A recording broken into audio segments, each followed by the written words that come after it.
नमस्कार, मी शुभम निकम. पर्यावरण दक्षता मंडळातर्फे तुम्हा सगळ्यांचे आजच्या चर्चासत्रामध्ये स्वागत करतो. ऊर्जा. ऊर्जा म्हणजे शक्ती किंवा ताकद. ऊर्जेचे बरेच प्रकार आहेत, जसे रासायनिक ऊर्जा, सौर ऊर्जा, औष्णिक ऊर्जा व इत्यादी. या सगळ्या ऊर्जांमध्ये चर्चेत आलेली ऊर्जा म्हणजे सौर ऊर्जा. सूर्यकिरणांपासून व प्रकाशापासून निर्माण झालेली ऊर्जा म्हणजे सौर ऊर्जा. तर सौर ऊर्जा याविषयी अधिक चर्चा करण्यासाठी आज आपल्यासोबत ग्रीन इंडिया इनिशिएटिव्ह या संस्थेचे एम.डी. श्री सचिन शिगवण सर व सीईओ सुयोग गंगावणे सर आज आपल्यासोबत असे दिग्गज व्यक्ती आहेत. तर आता फार वेळ न घेता आपण या चर्चासत्राला सुरुवात करू. Did you know these guys want to celebrate Diwali forever? This is Hi, I'm Abhi and I take electricity for granted. Well, all of us do because we have grown up in cities that never sleep. Just 100 kilometers from the city, you see a completely different picture. This is rural India, the real India with real problems. No clean water, lack of sanitation, no electricity. 37% of India's GDP comes from rural India, and yet many parts lack basic infrastructure. That's where they come in. Hi, I'm Swapnil. Hi, I'm Suyog. Hi, I am Sachin, and people call me The Solar Man. They want to energize villages using solar power. But why solar? Solar is decentralized. Easily available. And cheap. We have so much sunlight, which is clean, renewable energy, and so much of it is getting wasted. Sachin and his team had a bright idea. We want to electrify 1000 villages by 2020 using solar power.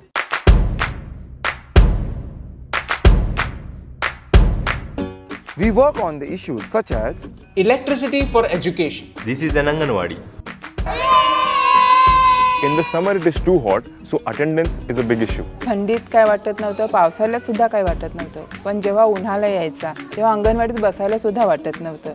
मुलांच्या पण जरा खूप त्यांना कंटाळवाणं व्हायचं, का घाम यायचा, गरमी व्हायची. त्याच्यामुळे ती थोड्या बाई बाहेर जाऊ असे ते 10 वेळा मला प्रश्न विचारायचे. फॅन लावलाय त्याच्यामुळे आता मुलं कसं त्यांना ती वाटेल ती खेळणी घेतात, फॅनच्या खाली बसतात. फॅन चालू करायला विसरलो किंवा झाडायला लावलं तेव्हा आम्ही फॅन बंद करतो. मुलं मला सांगतात, बाई फॅन चालू करा ना. म्हणजे कधी कधी आपल्या लक्षात नसतं, पण मुलांच्या लक्षात बरोबर असतं. this is not just a kindergarten, this is a community center. This community center is also used for health checkups. So when doctors come here from cities, they need electricity to run their equipments, and this community center has it. I know the problem of using kerosene lamp. They are dim, they are toxic, and they can catch fire. I want to replace kerosene lamp with solar tube lamp. More than 120 centers celebrate Diwali every day. Electricity gives you water. We are used to turning the tap on and we have lots of water coming right at our home. That's because we have an electric pump. But these villagers have to travel for at least 2 kilometers every day just to get a few buckets of water because there is no electric pump to push the water to the village. This is a solar water pump. This brings water directly to their homes. That saves them time and effort. These villagers are workers that get paid by the hour. They can use this saved time to work more and earn more. More than 6,000 people get water to their homes. They celebrate Diwali every day. Electricity can prevent rape. Eve teasing is a problem, we know it. But in some places, it has a friend darkness. It was easy for miscreants to harass women as they made their way to the community toilet on a street with no lights. There were cases of molestation and even rape. This seems like a difficult problem, but it had a simple solution: light. When these guys installed street lights, miscreants had to find a place to hide. Women could now roam in peace. Who knew a street light could do so much? They celebrate the victory of light over darkness. These girls celebrate Diwali every day. All of this is possible when the locals understand that whatever is happening for them. The problem is people look for individual interest over community interest. The only way to get a positive change is to change the mindset and make the locals think about their future. And this project was so successful that 40 ministers from Ethiopia came to see a project by the community and of the community. All of this is happening using social entrepreneurship. What is social entrepreneurship? It's working for a cause but also keeping a small margin for profit. We need social entrepreneurs in India because when you're working completely on a non-profit basis, your impact is limited. On the other hand, if you're an entrepreneur, you can employ other people and also empower others. India has a gift, ample sunlight, and sunlight can actually change lives. They supplied solar cookers to Indian Army. They've been called the favorite brand of Maharashtra in social entrepreneurship. Till date, they have lit up the lives of more than 12,000 people. It takes a special courage to swim against the flow, and it's not easy. It's easy to celebrate Diwali in a city full of lights, but to light a lamp that shines up the future of thousands of Indians is truly a bright idea. And that's the reason why I love India!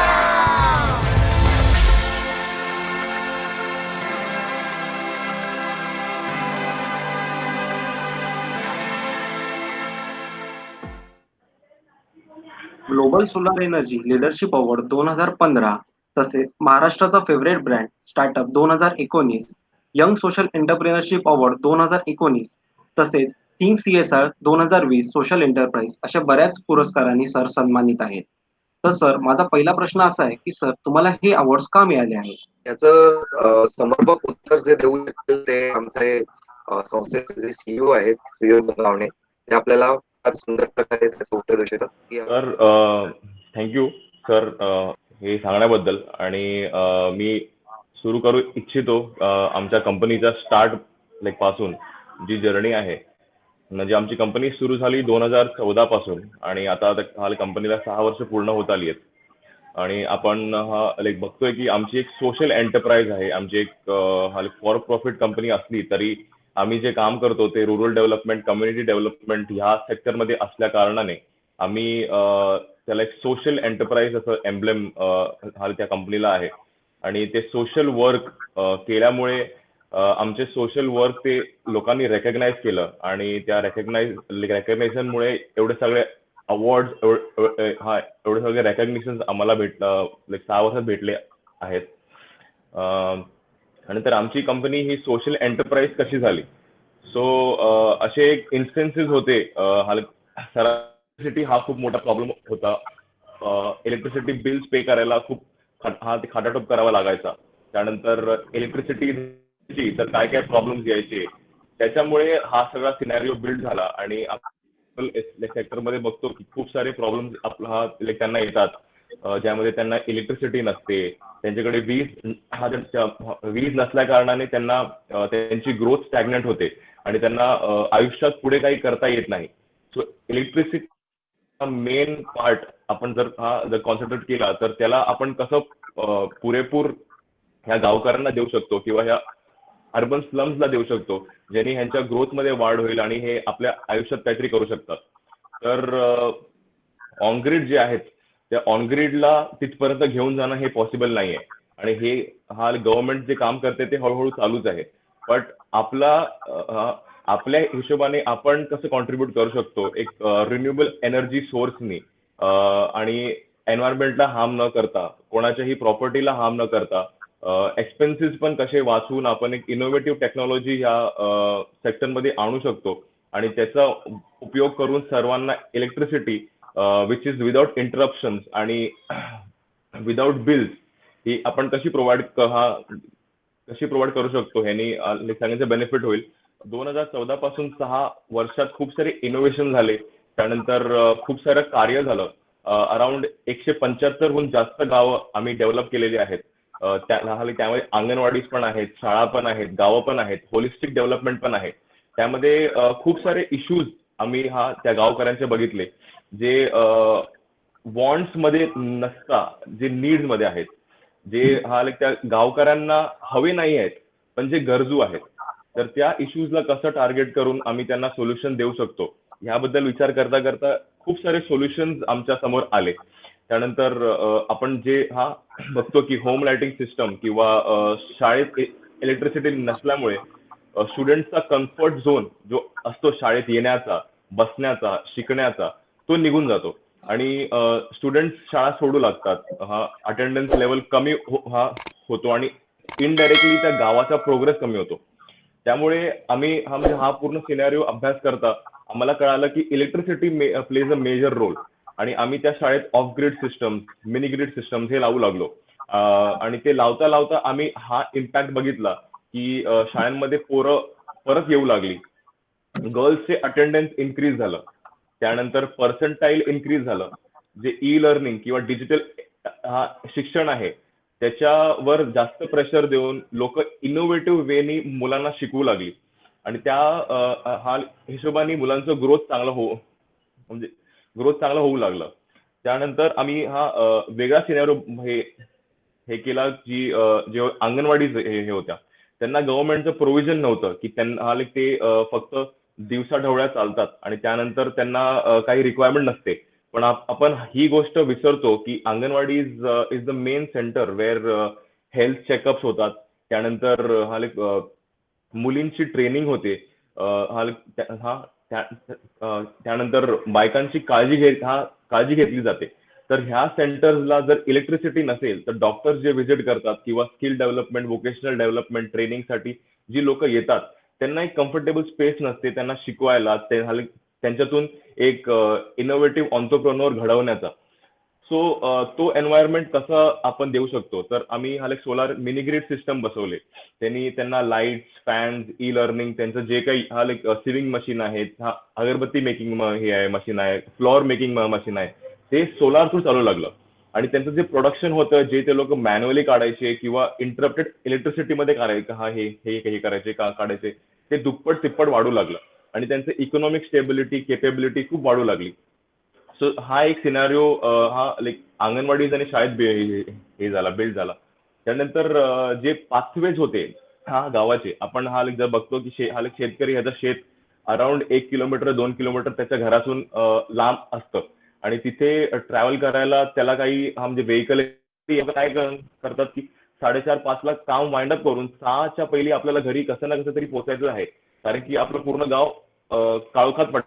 त्यामुळे ते लोक आपलं अपूर्ण काम अपूर्णच ठेवून ते परत येतात. पण ह्यांनी त्यांच्या प्रोडक्शन मध्ये प्रॉब्लेम येतो आणि येताना जर डार्क झालं तर त्यांना वाईल्ड लाईफ ॲनिमल अटॅक्स असतात. त्यानंतर सर्पंट त्यांना भेटतात. तर फेटल काउंट जो विलेजेस मध्ये असतो तो खूप राईज होतो आणि त्यामुळे विलेजेसला खूप प्रॉब्लेम हे होतो. त्यानंतर जर आपण विलेजमध्ये बघितलं तर चोरीचा प्रकार किंवा ते कम्युनिटी बिल्डिंग ते जास्त होत नाही, कारण की रात्री लाईटच नसते, तर कम्युनिटी कुठे येऊन भेटणार. सो ह्या सगळ्या प्रॉब्लेम्स वरती एकच सोल्युशन होतं की सोलार स्ट्रीट लाईट.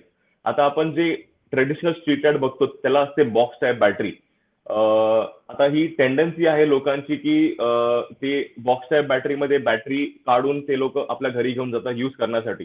त्यामुळे प्रोजेक्टचा जो इम्पॅक्ट असतो किंवा लॉंग लाईफ सस्टेनेबिलिटी असते ती निघून जाते आणि तो प्रोजेक्ट फेल होतो. तर आम्ही semi integrated lithium ion phosphate batteries आम्ही यूज करतो. त्याच्यामुळे त्या बॅटरीजच इंटिग्रेटेड असतात सोलार स्ट्रीट लाईट मध्ये at a height of 15 feet. त्यामुळे पहिली तर विलेजेसला माहित नसतं की ह्या सोलार स्ट्रीट लाईट मध्ये बॅटरी आहे की नाही, आणि सेकंड जरी माहित पडलं तर हा मेकॅनिझम खूप स्ट्रॉंग असल्या कारणाने त्यांना ती बॅटरी त्या स्ट्रीट लाईट मधून काढता येत नाही. सो अल्टिमेटली काय आपण बघतो की सोलार स्ट्रीट लाईटची लाईफ चांगली होते आणि म्हणजे जे इम्पॅक्ट म्हणजे जे अफेक्ट करतात लोक सोलार स्ट्रीट लाईटला ते होत नाही आणि सस्टेनेबिलिटी वाढते. सो सोलार स्ट्रीट लाईटमुळे खूप सारे प्रॉफिट्स, खूप सारे इम्पॅक्ट आम्ही बघितलेत. ते गावामध्ये मुलं जी 6च्या पहिली घरी जाऊन बसायची ती आता बाहेर निघतात, बाहेर खेळायला म्हणजे ते खेळायला गोळा होतात, त्यानंतर अभ्यास करतात. त्यानंतर जे ओल्ड लोक म्हणजे आहेत ज्यांना मोबिलिटीमध्ये त्रास व्हायचा किंवा आसपासच्या गावांमध्ये जायला त्रास व्हायचा, ते आता कम्फर्टेबल वेनी मोबिलिटी करू शकतात. आणि त्यानंतर आपण बघतो की जे शाळा आहेत त्यांच्या कुकिंगमध्येही त्यांना खूप त्रास होतो. सो कुकिंगचे सिलेंडर्स किंवा कुकिंगचे जे फ्यूल वूड ते लोक कापतात त्यांनी एन्व्हायरमेंटल डिग्रेडेशन होतं, त्यानंतर कार्बन एमिशन पण वाढतं. सो आम्ही त्यांना सोलार कुकर देतो ज्यांनी आपल्या मिड डे मील सर्व्हिसमध्ये ह्या मुलांना प्रॉपर फूड, हेल्दी फूड आणि आपल्या गॅस सिलेंडरचा पण वापर कमी करून आपल्या स्कूलचा कॉस्ट वाचवू शकतात आणि तो इन्फ्रास्ट्रक्चरल डेव्हलपमेंटमध्ये वापरू शकतात. तो हा एक सिनारिओ आहे मिड डे मील्सचा. त्यानंतर आपण वळतो पाण्याकडे. पाणी ही मुबलक गरज म्हणजे ह्या विलेजेस ला खूप एफेक्ट करते, कारण की पाणी हे त्या विलेज पासून खूप लांब असतं आणि ह्या मुलांना शाळा बंक करावी लागते किंवा आपल्या महिलांना आपल्या रोजच्या रोजगारातून टाइम काढून पाण्यासाठी द्यावा लागतो. तर त्यामुळे केपेबिलिटी बिल्डिंग किंवा हा म्हणजे एज्युकेशनमध्ये खूप फरक पडतो. ते लोक 2-2 किलोमीटर 3-3 किलोमीटर चालत जातात, एक बादली पाणी घेऊन येतात आणि परत ठेवून परत जातात. तर त्या परिवाराच्या गरजेसाठी ते लोक हे काम करतात. पण जर आपण त्यांचा जो 3 ते 4 तासाचा प्रवास आहे पाणी घेऊन येण्याचा, त्याला आपण कट शॉर्ट करून 10 ते 15 मिनिटात त्यांना सोलार ड्युअल पंप ह्यांनी पाणी दिलं, तर त्यांचे हे 3 ते 4 तास जे सेव्ह होतात, ते लोक आपले इकॉनॉमिक बिल्डिंगसाठी, कॅपिटल बिल्डिंगसाठी, ग्रोथसाठी यूज करू शकतात आणि as well as he students जे आहेत ते पंक करत आपले स्कूल्स ते परत शाळेकडे वळू लागतील आणि म्हणजे त्यांचं ग्रोथ त्या प्रकारे होईल. सो हा सगळा सिनॅरिओ आहे जो आम्ही वॉटरसाठी करतो. ॲज वेल ॲज जे वॉटर पीएच लेवल आहे आणि जे वॉटर मड कंटेंट आहे तो विलेजेसमध्ये खूप असतो. तर आम्ही एका इनोव्हेटिव्ह टेक्नॉलॉजीने आलोय, जी एक Japanese technology UV cleaning of the water. कारण की जे मिनरल्स आणि विटॅमिन्स तेवढेच नेसेसरी आहेत पाण्याचे, जेवढं ते पाणी हा लाईक नेसेसरी आहे. हा like because for drinking we can't give hazardous water to the people to drink. So ते UV filtration, solar powered UV filtration fit केल्यानंतर त्यांना एक portable drinking water for their daily use भेटतं आणि ते लोक ते पिऊन त्यांचं आम्हाला आता म्हणजे एवढं सगळं रेकग्निशन मिळालं आहे. And we have a mission of developing more than 1000 villages in the next 4 to 5 years. तर म्हणजे हा सगळा सिनॅरिओ बिल्ड झाला आणि अशा प्रकारे Green India Initiative Private Limited ही कंपनी लास्ट 6 वर्षामध्ये घडत चालली आहे आणि लाईक मला खात्री आहे की जे कॉर्पोरेट्स आहेत किंवा जे गव्हर्नमेंटल इनिशिएटिव्ह आहेत किंवा जे एनजीओ जे आहेत, आम्हाला 6 जे फायनान्शियली किंवा हा प्रॉडक्ट कॉर्डिनेशन मध्ये हेल्प करत आलेत, ते अजून मात्रामध्ये करतील आणि आम्ही हा इम्पॅक्ट अजून गावापर्यंत पोहोचू शकू. थँक्यू सुयोग सर. खरंच खूप छान माहिती दिलात तुम्ही आणि खरंच आम्ही तुमच्या कार्यकिर्दीची दाद देतो. सर, तुम्ही सौर ऊर्जा ह्या विषयामध्ये पावले उमटवलीच आहेत तुमची नक्कीच. पण सर, तुम्ही ह्या विषयाकडे वळलात कसे? या विषयाकडे मी 2009 साली वळलो. माझे जे मेंटॉर आहेत किंवा माझे जे प्रेरणास्थानी आहेत या संस्थेचे, तर ते आहेत मिस्टर दीपक गडिया. हे बडोद्यावरून आहेत आणि त्यांना फादर ऑफ थर्मल सोलार म्हणून म्हटलं जातं. तुम्ही शिर्डी साईबाबाला गेला असाल किंवा तिरुपती बालाजीला गेला असाल, तिथे तुम्हाला कम्युनिटी किचन सापडतात आणि त्या कम्युनिटी किचन मध्ये आजपर्यंत लाखो भाविकांनी जेवण जेवले आहेत. तर ते जे जेवण बनवलं जातं ते पूर्णपणे सोलार प्रणीत आहे. तिथे सौर ऊर्जेचे मोठे मेगा किचन त्याला म्हणू आपण, जे बाष्प तयार करतं आणि त्याच्यातून पूर्ण ते जेवण बनवलं जातं आणि ते फार पौष्टिक असतं आणि ते फार कमी खर्चामध्ये बनवू शकतं. त्याची स्टार्टिंग इन्व्हेस्टमेंट खूप मोठी असते, पण त्यानंतर तुम्हाला रिटर्न ऑन इन्व्हेस्टमेंट आहे आणि त्यानंतर तुम्ही एक अशी एनर्जी वापरताय तिथे ना तुम्ही कोल वापरता, नाही लाकड जाळताय, नाही गॅस वापरताय किंवा रॉकेल वापरताय. तर तुम्ही एक अपारंपरिक ऊर्जा तत्व वापरून त्यातून तुम्ही लोकांसाठी काहीतरी चांगलं करताय. तर ते मला पटलं की काहीतरी सौर ऊर्जेच्या माध्यमाने लोकांचा आपण वेगळ्या प्रकारे इनोव्हेटिव्ह पद्धतीने आपण मदत करू शकतो आणि फार ते सस्टेनेबल असतं. म्हणजे लॉंग टर्म त्यांना आपण मदत देऊ शकतो. कारण मी ऑलरेडी रोटरी आणि रोटरॅक्ट क्लब या संस्थेत कार्यरत होतो आणि माझी एक 5-6 वर्षाची तिथे सर्व्हिस झाली होती आणि मी काहीतरी शोधत होतो, कारण मला ह्याच क्षेत्रामध्ये आपलं पुढे जायचं होतं. पण म्हटलं की कसं आपण करू शकतो. जर आपण एनजीओ केली तर एनजीओच्या माध्यमाने आपण खूप चांगलं करू, पण सस्टेनेबल नाहीये. कारण एनजीओ ही डिपेंडेंट असते लोकांवर किंवा लोकांच्या डोनेशनवर आणि तुम्हाला सतत ते त्यांच्याकडे जावं लागतं, नवीन नवीन प्रोजेक्ट सांगावे लागतात. आजही खूप सारे एनजीओ ते कार्य चांगल्या प्रकारे करतात, पण कोविड-19 मध्ये आपण पाहिलं की खूप एनजीओजना फार इम्पॅक्ट झाले, त्यांना फायनान्शियल क्रंचेस आले म्हणून त्यावेळेला मला असं वाटलं की एनजीओ करून आपण सस्टेन राहू का, आपण पुढे जाऊ शकतो का. मग लक्षात आलं की आपण ऑर्गनायझेशन सुरू करू शकतो, प्रायव्हेट लिमिटेड कंपनी सुरू करू शकतो आणि ती ऍज अ सोशल एंटरप्रेन्योरशिप म्हणून आपण लोकांसमोर आणू शकतो. म्हणजे एक सामाजिक उद्योजक, म्हणजे तो समाजाचे काही प्रश्न सोडवतोय आणि त्याच व्यतिरिक्त त्याच्याबरोबर तो काही अर्थार्जन करतोय आणि ते अर्थार्जन स्वतःसाठी तर आहेच आहे, त्यांच्याबरोबर कार्य करणाऱ्या सर्वांसाठी ते अर्थार्जन असणार आहे. असं त्यांनी असं ठरवलं आणि तेच दीपक गडिया सर जेव्हा माझ्या बरोबर इंट्रोडक्शन त्यांचं इंट्रोडक्शन माझ्याबरोबर झालं, त्यावेळेला मला त्यांच्याकडून ती आयडिया कल्पना आली की हो, आपण असं काही कॉम्बिनेशन करू शकतो. त्यावेळेला ते स्वतः ते प्रॅक्टिस करत होते. त्याला आपण सामाजिक उद्योजकता म्हणू. ते ते सोशल एंटरप्रेन्योरशिप ऑलरेडी प्रॅक्टिस करत होते. मग त्यांनी मला सांगितलं की सचिन, तुम्ही गावामध्ये जाऊ शकता, तुम्ही वेगवेगळे नाविन्य प्रकल्प राबवू शकता आणि त्यासाठी तुम्हाला अर्थ मिळेल, तुम्हाला खूप लोकांकडून सपोर्ट मिळेल, तुम्ही सुरुवात करा. आणि मी ते सुरुवात केली आणि हळूहळू लोकांचा विश्वास आला. आम्ही काही शाळांना सपोर्ट देण्यास सुरुवात केली सौर ऊर्जेच्या माध्यमाने. त्यावेळेला अशी लक्षात आलं की अरे, आपण करू शकतो आणि लोक आपल्याला आपल्या प्रकल्पांना सहाय्य करतायत, अर्थ देतायत आणि त्यांना ते प्रकल्प खरंच इनोव्हेटिव्ह आणि नाविन्यपूर्ण वाटतायत. आपण करूया. मग त्यानंतर नवीन-नवीन आयडियाज पुढे केल्या. त्याच वेळेला आम्हाला हिसारच्या इंडियन आर्मीकडून फोन आला आणि त्यांना सौर कुकर पाहिजे होते. त्यावेळेला आम्हाला असं लक्षात आलं, आता आम्ही ह्या जर पातळीपर्यंत जातोय, तर आम्हाला खरंच त्याचा फायदा होणार आहे. मग 2014 साली finally green India Initiative Private limited या सामाजिक संस्थेचा उगम झाला.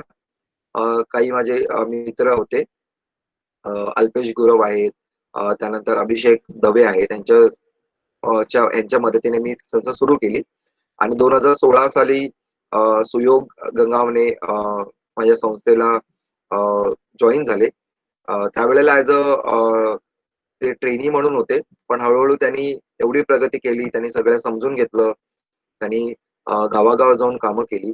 जवळपास आतापर्यंत त्यांनी नाही नाही करून 80 ते 90 गावांमध्ये स्वतःहून पर्सनली काम पाहिले आणि मग ती संस्थेमध्ये खूप लोक अशी आली ज्यांनी आपलं कॉन्ट्रिब्युशन दिलं आणि हे कार्य वाढत गेलं आणि आता आम्ही जवळपास जसं सुयोगने म्हटलं की 170 160 विलेजेसच्या वर विलेजेस मध्ये आम्ही ऑलरेडी काम करून झाले आणि ते कार्य आता कंटिन्यू आहे. अशा प्रकारे या सौर ऊर्जा क्षेत्राकडे वळण्याचा योग आला. ते क्षेत्र खूप चांगलं आहे आणि खरं त्याच्यातून खूप लोकांना मदत होते आणि ते आम्ही पाहिले. Okay, thank you sir. सर, माझा पुढचा प्रश्न सुयोग सरांसाठी आहे. सर, सौर ऊर्जा ही खरंच काळाची गरज आहे का? हा, आपण जर 2020 बघितलं तर आपल्याला काळ नक्कीच दिसतो. ग्लोबल वॉर्मिंग आहे, फॉरेस्ट फायर्स आहेत, असे ग्लेशियर मेल्टिंग आहे, ते खूप हाय रेट मध्ये होऊ लागले. आता जर हा डेकेडच बघितला 2010 to 2020, तर ह्या डेकेड मध्ये एवढं ग्रोथ झाले आणि एवढं फॉसिल फ्यूल बर्न झाले, एवढं टेक्नॉलॉजिकल इनोव्हेशन झालेत आणि गाड्या वाढल्यात. त्यानंतर कोलची जी नीड आहे ती वाढली आहे. बेसिकली ते का वाढले, कारण हा तिथले ते जर आपण बघितलं तर जो मेन प्रॉब्लेम जो येतो तो आहे कार्बन एमिशन किंवा आपण त्याला हे करतो CO2 एमिशनचा. तर ते होता होता एवढं झालंय की आता ओझोन लेअर पण थोड्या थोड्या मात्राने कमजोर पडू लागलाय आणि जे रेडियंट हीट सन ज्याला जो प्रोटेक्ट करणारा ओझोन लेअर आहे तो आता डिग्रेड होऊ लागलाय आणि त्यातून डायरेक्ट सनरेज अर्थला हिट करू लागलेत. सो त्यामुळे काय होणार की in the future if we do not take some precautions, because हा एक खूप चांगली स्टेटमेंट आहे, precautions is better than cure.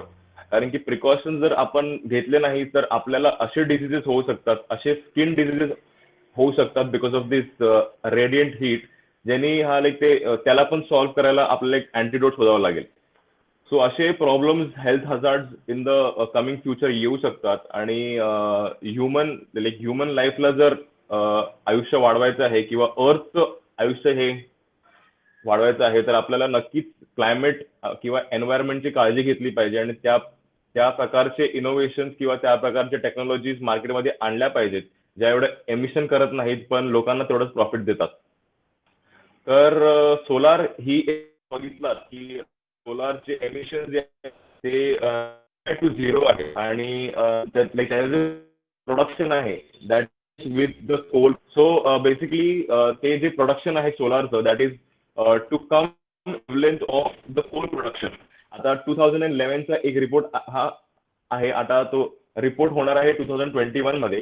जो लास्ट डेकेडचा रिपोर्ट आहे 2011चा त्याच्यामध्ये क्लिअरली डिफाईन्ड आहे की सोलार आहे आणि कोल आहे ह्यांच्यामधला जो एमिशन आहे की हा कार्बनचा प्रोड्यूस करण्यामध्ये किंवा त्याला यूज करण्यामध्ये हा खूप व्हेरियन्स आहे. तर कोलचा आहे 888 टन्स ऑफ CO2 आणि सोलारचा आहे 85 टन्स ऑफ CO2. तर आपण बघतोय की 90% फरक आहे जो कोल आणि रिन्युएबल एनर्जी मध्ये आहे, लाईक प्रिसाइजली सोलार. सर मग सोलार कडे आपण वळत का नाही आहोत? बिकॉज सोलार ही अशी एक गोष्ट आहे ज्यांनी म्हणजे कानाकोपऱ्यात आपण इलेक्ट्रिसिटी पोचवू शकतो, कारण की त्याला आपल्याला लॉंग वायर्स खेचावे नाही लागतात किंवा हा लाईक आपल्याला म्हणजे कोणतं एका डिस्टंट कनेक्शन कडून आपल्याला कनेक्शन घेऊन जावं नाही लागत. सोलार आपण पूर्ण सिस्टम जर एका भागात घेऊन गेलो तर तिकडे आपली डिसेंट्रलाइज पॉवर आपोआप इंडिपेंडेंटली जनरेट होते आणि ते करता करता खूप रिमोट विलेजेस किंवा रिमोट जागेमध्ये पण इलेक्ट्रिसिटी पोहोचू शकते. तर हा एक म्हणजे व्हेरियंट फॅक्ट आहे की हा तो सोलार आपल्याला एम्बाईब करतो किंवा आपल्याला बेनिफिट करतो. तर मला नक्कीच वाटेल की तुमचे जर बिल सेव्ह करायचे आहेत, तुम्हाला जर एन्व्हायरमेंट किंवा हा लाईक द क्लायमेटची काळजी आहे आणि तुम्हाला म्हणजे ह्या रिमोट सेक्शन्सला पण इलेक्ट्रिसिटी पोहोचवायची आहे तर तुम्ही नक्कीच हा लाईक सोलारला सोलारची हेल्प घेऊ शकता आणि सोलार आपल्या आपल्या घरात बसवू शकता. त्यांनी हा लाईक आपलं इकॉनॉमिक ग्रोथ पण होतं कारण की बिल सेव्ह होतात, कोलसाठी फ्यूल वूड कट होतात ते पण कमी होतील आणि जर सर्वांनीच हा एक प्लेस घेतला की आपण सोलार करू तर मग गव्हर्नमेंटला पण किंवा जे हे मोठे प्लेयर्स आहेत जे कोल मार्केटमध्ये आहेत त्यांना पण सोलारकडे वळून सर्वांना सोलार देण्यास आपण भाग पाडू शकतो. तर असा हा ग्रॅज्युअल इफेक्ट जर आपण फेजेसमध्ये केला तर आपल्याला सिनॅरिओ चेंज होताना दिसेल आणि हा like at the end everyone will use renewable energy and make this country a beautiful one. Okay sir, माझा पुढचा प्रश्न सचिन सरांसाठी आहे. सर, जसं सुयोग सरांनी सांगितलं की सोलार इन्स्टॉल केल्यावर बिल्स मध्ये आपल्याला खूप बिल्स कमी येतात. तर साधारणपणे यामध्ये आपल्याला किती फरक जाणवला जातो? जर तुम्ही एक सामान्य सोसायटीचं जर कॅल्क्युलेशन केलं तर सामान्य सोसायटीला त्यांच्या कॉमन बिलामध्ये म्हणजे जवळपास त्यांचं कॉमन बिलमध्ये काय काय इन्क्लुझिव्ह होतं, त्यांची इलेक्ट्रिसिटी, त्यांची लिफ्ट, त्यांचं कॉमन एरियाचे लाईट्स, गार्डन लाईट्स आणि त्यांचे काय जर मोटर असेल पाणी वर टाकीमध्ये टाकण्यासाठी तर त्याचं बिल येतं. ते जवळपास एक तुम्ही पकडा 5 ते 10,000च्या दरम्यान आहे. आपण एक 10,000ची रक्कम घेऊ जेणेकरून आपल्याला एक सिंपल कॅल्क्युलेशन करता येईल. जर आपण सौर ऊर्जा लावली, ठीक आहे, तर त्याचं एक रिव्हर्स कॅल्क्युलेशन करून त्यांचं एक सर्टन पर्सेंटेज म्हणजे 7 किलोवॉट किंवा 8 किलोवॉट सिस्टम त्यांनी लावली, त्यांना जवळपास 80 ते 90% त्यांना बेनिफिट होऊ शकतो त्यांच्या बिलामध्ये. म्हणजे त्यांचे 10,000 बिल येतं महिन्याला, त्यांचा 8 ते 9,000 त्यांना रिडक्शन मिळू शकतं. म्हणजे त्यांना जवळपास ₹1,500 किंवा ₹500 या रेंजमध्ये त्यांना बिल भरायला येईल. त्यांनी जर स्वतःची इलेक्ट्रिसिटी जनरेट करायला सुरुवात केली तर. आणि त्यासाठी त्यांना नेट मीटर हे करावं लागतं. तर तुम्ही असं पकडा की त्यांच्याकडे जर जागा अवेलेबल आहे मुबलक, तर त्या बेसिसवर ते त्यांच्या इथे इलेक्ट्रिसिटी म्हणजे सौर ऊर्जा लावू शकतात आणि त्यातून ते इलेक्ट्रिसिटी जनरेट करून त्यांचं 80 ते 90% बिल वाचवू शकतो. Okay, thank you sir. सर, माझा पुढचा प्रश्न सुयोग सरांसाठी आहे. आपण कोल इंधन जाळून जी ऊर्जा तयार करतो व सौर ऊर्जेतून निघणारी ऊर्जा यांची आपण तुलना करू शकतो का? तुलना नक्कीच करू शकतो, कारण की आपण हा जर मी रिन्युएबल एनर्जीचं ते प्रोडक्शनच्या हिशोबाने सिमिलर आहे. कारण की जेवढं कॅपॅसिटीचं तुम्ही रिन्युएबल एनर्जी लावू शकता तेवढं हा लाईक तेवढंच तुम्ही कोल पण जाळू शकता. तर कोल हे जाळल्याने कित्येक प्रॉब्लेम्स येतात आणि रिन्युएबल्स हे यूज केल्याने कित्येक प्रॉब्लेम्स कमी होतात. तर पण प्रोडक्शनमध्ये असं काही डिफरन्स नाहीये. प्रोडक्शन जेवढं तुम्ही कॅपॅसिटीनी सोलार लावाल तेवढं तुम्हाला प्रोडक्शन मिळेल. कोलनी जेवढं तुम्ही कोल जाळाल तेवढं तुम्हाला प्रोडक्शन मिळेल. So it is a game of capacity and quantity. तर हा जी क्वांटिटी आहे कोलची, जेवढी आपण जाळतोय तेवढंच आपण जर त्याला जर कन्सिडर करून आपण जर सोलार लावलं तर हाली नक्कीच आपल्याला त्या सेम प्रोडक्शननी आपण हाले जेवढे ते कोल स्टेशन आहेत त्यांच्या व्यतिरिक्त आपण सोलारनी ते सर्व लोकांना सेम प्रकारची इलेक्ट्रिसिटी आपण प्रोड्यूस करून देऊ शकतो.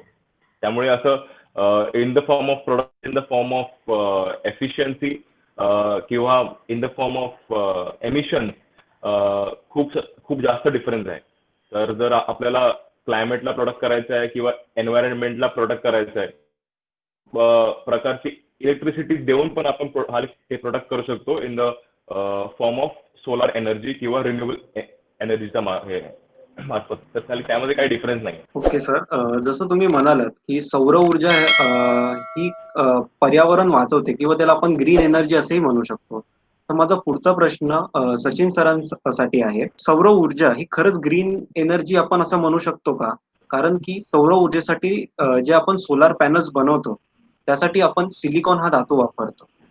तर त्याला खरेच ग्रीन एनर्जी असे आपण म्हणू शकतो का? आता हा जो प्रश्न आहे याचं उत्तर मी सिंपल वेने असं देईन की हा वेळेचा आपल्याला कॅल्क्युलेशन करावं लागेल. जर आपण सिलिकॉन धातू वापरतो तर सिलिकॉन धातू निसर्गात गेला किंवा जर आपण बाहेर निसर्गात त्याचं वापर केला तर त्याच्याने प्रदूषण होतं. पण सिलिकॉन धातू जर आपण सौर पॅनलमध्ये वापरला आणि तो 25 वर्ष त्याच्यातून वीज निर्माण करून देत असेल, त्याच्यामुळे जे कार्बन इमिशन आहे किंवा कोल बेस एनर्जीचा जो इम्पॅक्ट आहे एन्व्हायरमेंटमध्ये, तो 25 वर्ष जो कमी होतो. तर इथे समजा आपण ते 10% पकडलं की सौर ऊर्जेमध्ये त्याचा वापर झाला 10%, त्याच्याने निसर्गाला 10% किंवा 5% हार्म झालं. तर समोर जी 25 वर्ष जी इलेक्ट्रिसिटी आपण जनरेट करतो कोल बेस जे इलेक्ट्रिसिटी कमी करून आणि आपण जे सौर ऊर्जेवर वीज बनवतो ती वीज 90% आहे. त्याचा इम्पॅक्ट म्हणजे पॉझिटिव्ह इम्पॅक्ट 90% आहे आणि निगेटिव्ह इम्पॅक्ट 10% आहे.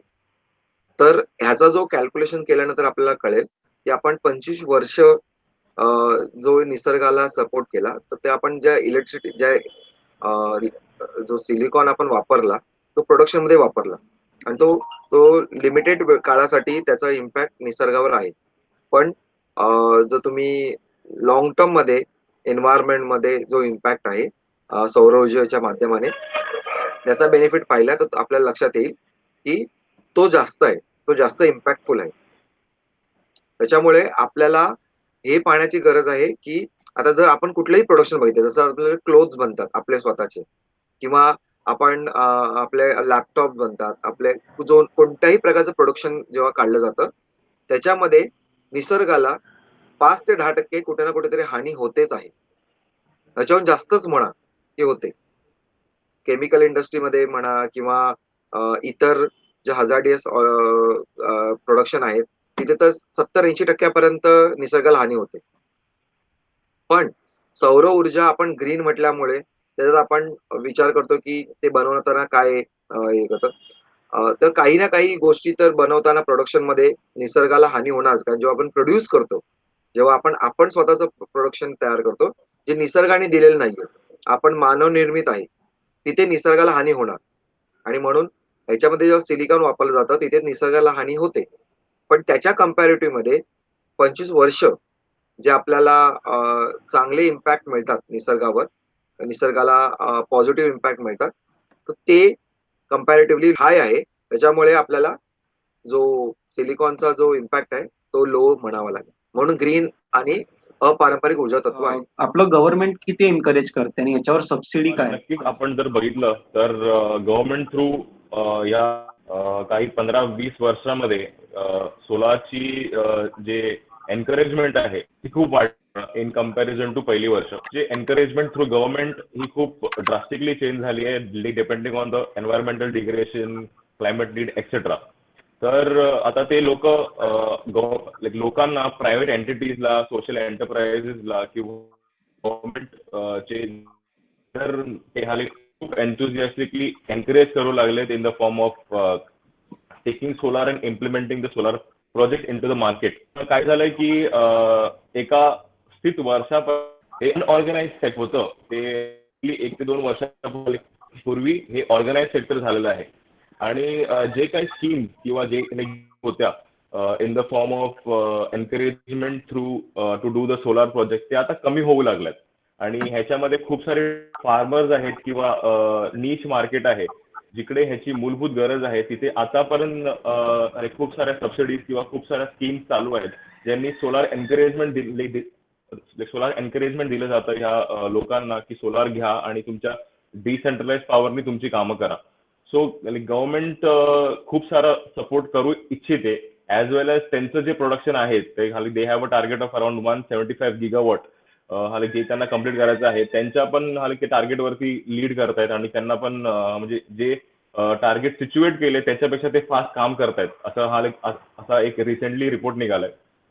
सो गव्हर्नमेंट या एनर्जीला खूप सपोर्ट करत आहे ॲज वेल एज ती लोकांना एनकरेज स्कीम्स आणि सबसिडीज थ्रू एनकरेज पण करते की तुम्ही पण ते सोलार एनर्जी करा आणि आपण एक इकोसिस्टम तयार करू ज्या सबका साथ सबका विकास असं एक म्हणजे हे स्लोगन घेऊन चाललो तर आपल्या सगळ्यांनाच बेनिफिट होईल in the form of good health, good environment as well as good electricity. तो हा गव्हर्नमेंटचा नक्कीच ह्यामध्ये एक एनकरेजमेंट पार्टमध्ये खूप चांगला हात आहे. Thank you sir. सर माझा पुढचा प्रश्न आहे सचिन सरांसाठी. सौर ऊर्जा ही आपण शेती किंवा फूड प्रोसेसिंग इंडस्ट्रीमध्ये वापरू शकतो का सर? सौर ऊर्जा जी आहे ती कोणत्याही इंडस्ट्रीमध्ये आपण वापरू शकता. जिथे एनर्जी लागते, भारतात जिथेही एनर्जी लागेल किंवा जगामध्ये कुठेही एनर्जी लागेल तिथे एनर्जी ही आपण सौर ऊर्जेच्या माध्यमाने तयार करू शकतो, वापरू शकतो. एग्रीकल्चरल फील्डमध्ये म्हटलं तर आता सेंट्रल गव्हर्नमेंटचे स्कीम पण आहे जे शेतकरी आहेत त्यांना पूर्णपणे सौर ऊर्जेवर त्यांना सपोर्ट देण्यासाठी त्यांनी सुरू केले. त्याचं नाव आहे कुसुम. ठीक आहे. कुसुम स्कीमच्या अंतर्गत जेवढे पण शेतकरी आहेत त्यांना सौर पंप मिळतात मिनिमम अमाऊंट मध्ये आणि ते त्यांनी आपल्या शेतात लावावे. ज्यांचे शेत आणि तिथे पाणी त्यांना ग्राउंड वॉटर किंवा विहिरीवर पाणी उपलब्ध आहे तिथून ते पाणी घेऊन सेकंड क्रॉप, थर्ड क्रॉप पण काढू शकतात. तर त्यांच्यासाठी ती स्कीम गव्हर्नमेंटने उपलब्ध करून दिलेली आहे.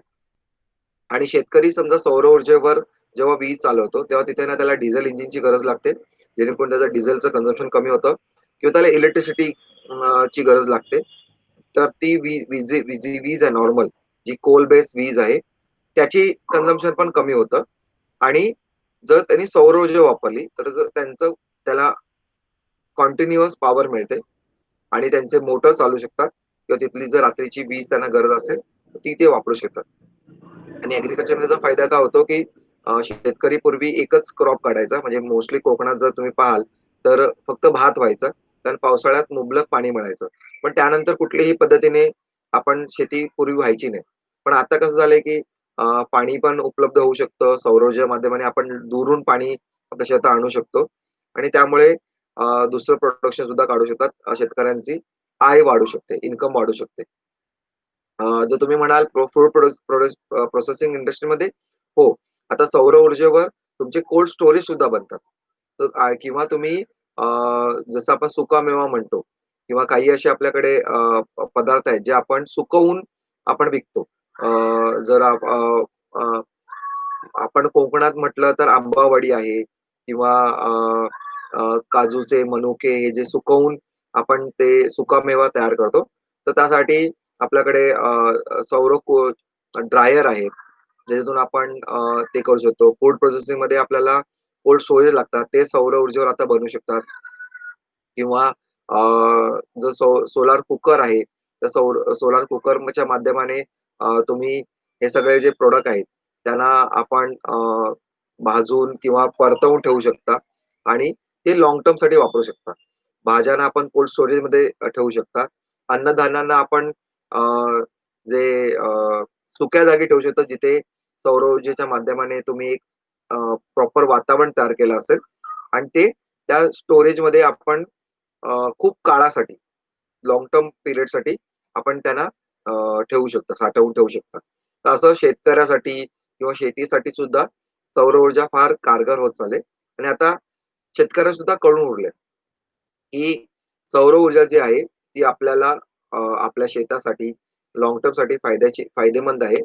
तर ते त्यासाठी आता सौर ऊर्जा वापरू लागलेत आणि जो कोणता शेतकरी आहे स्वतःचे इन्व्हेस्टमेंट करून त्यांनी सौर ऊर्जेचा वापर सुरू केला आपल्या शेतात. आपण सौर ऊर्जेबद्दल बरंच ऐकलं, पण सौर ऊर्जेच्या पण काही मर्यादा असतील ना सर?